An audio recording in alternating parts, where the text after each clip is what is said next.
Hi, I'm Mark Toole, and today I'm going to talk about something a little bit different, especially for those of you on my main email list haven't seen me go on video before. I'm going to be doing more videos uh, going forward, I guess. I'm going to talk about a book today. I'm going to talk about a book that you probably already know a lot of what it talks about. I'm going to talk about a book that you should read anyways, and I'm going to talk about a book which is on the subject of something that we've all been living in for the past over a decade now, really. At least since 2008, if not longer. Probably longer at the beginnings of this transition. The book I'm talking about is The Sovereign Individual.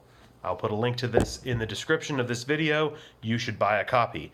It was out of stock for quite a while. People were paying $70, $80+ for used copies. I decided not to sell this one because I'm going to read it again. But last I checked, it was back available on Amazon, so grab a copy of it.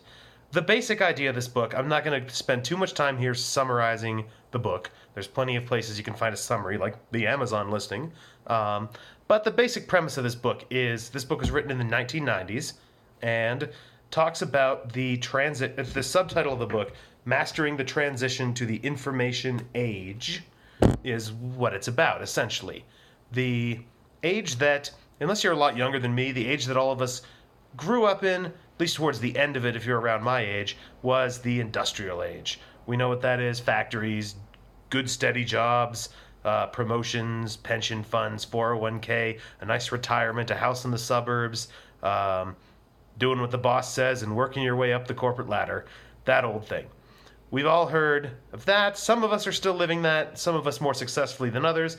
Others, myself included, maybe came along too late for that, maybe didn't have the interest in that, didn't get far enough along that ladder for it to be anything to speak of there. So, what's next?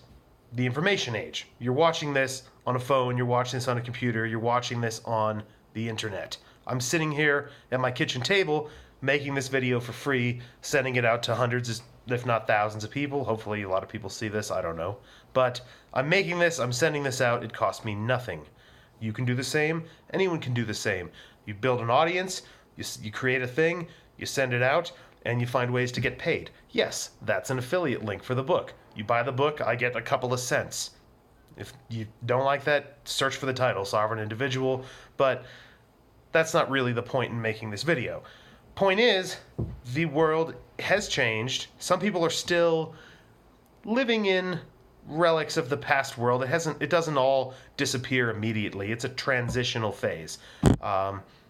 Transitional phase with things like the rise of nationalism and now socialism in this country. Check out any recent political debates if you want to hear about how young people are suddenly thinking socialism is a good idea.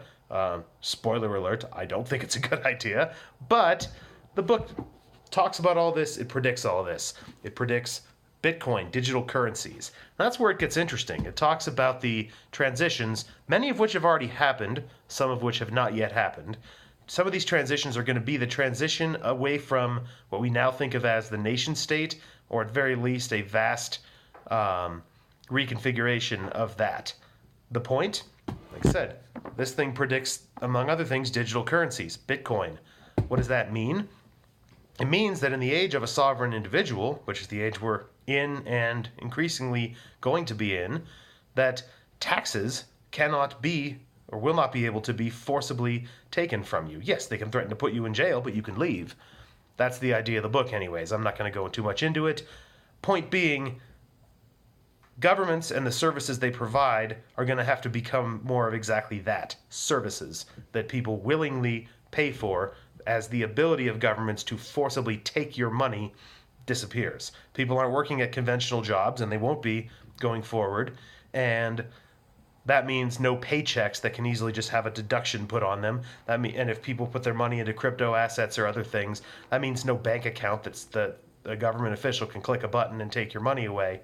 Now, I'm not necessarily just going to be one of the people saying this is wonderful, this is 100% a good thing. There are certainly good things about it. There could certainly be drawbacks of it as well. I mean, legitimate efforts to prevent crime could be hindered by this sort of thing.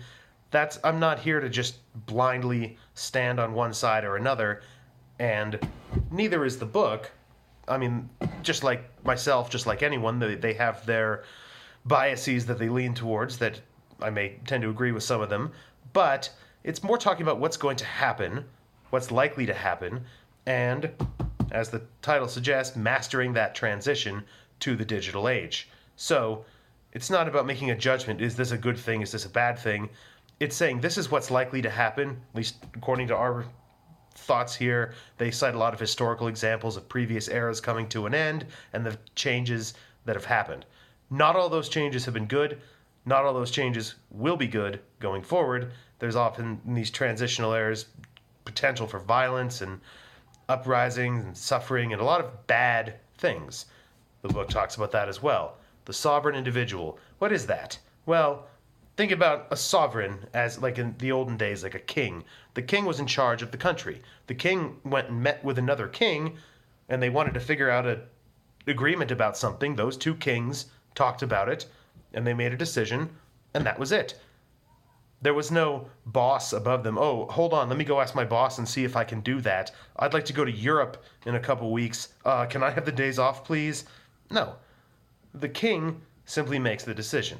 Point of this being is that each individual going forward into the information age is going to be more and more of the sovereign of their own life, of their own existence, of their own family unit, whatever you want to call it. And whether you like it or not, that's what's happening. You can try to stay at a job, you can try to just work at a job and hope that your boss will take care of you, and maybe he will, and maybe he won't, but you're not in charge of that. And at least according to the predictions here, these are the kind of people who are going to be left behind, and people don't like to be left behind. And that's where things like extreme nationalism, racism, socialism, other things like this come up, because it's people's reaction to the fact that they're not winning at this game anymore. And it's at least partially because they're playing the 20th century game, the industrial era game. This book's about changing that game, stepping into the information age, which that term even feels dated now. I don't know what this is going to end up being called, but definitely a 90s term. The sovereign individual age, stepping up, taking things under your own control, and securing the future you need. Now, what can that look like in the modern age? This guy didn't predict all that. Something like something like a smartphone never occurred to anyone, I don't think, before it was invented, which is an interesting thing about reading books from the past predicting the future, how everyone missed that. But you have a cell phone, you have your laptop, you have the tools. If you can build a business, if you can build a service, if you can build a thing where you do things for people, whether that's creating a product or service, whether that's doing a physical, or maybe not physical, but doing a task for someone, you can do that from your laptop anywhere in the world, to some degree or another. Now, obviously, certain things are time dependent with individuals working with each other in the same time zone. It's still very beneficial to sit down in a room with someone across a table and talk about it, even more so than a video or something like this, or a video chat service like Hangouts or something. There are still benefits to all of that. But, point is, the more you can free, this has been said by many people, more you can free your income from any particular time or place, or more importantly, any particular control of any one boss or government, or fill in the blank with whatever restrictions you might be facing there, the better for you. The closer you get to becoming a sovereign individual. That's what I'm working towards. That's what a lot of people are working towards. Some guys on Twitter just announced a course they're putting out with this stuff that sounds really interesting. But I'm gonna wrap this video up here. My main point is, these changes are happening whether you want them to or not, whether you are prepared to benefit from them or not. So you might as well understand them. You might as well prepare to benefit from them. And to do that, a great start is reading this book. It's $18 on Amazon. Check it out, read it, see if it's as interesting or impactful to you as it was to me, and see what you can do with it. That's all. I'm wrapping this video up here. Again, check the link below for the link to the book.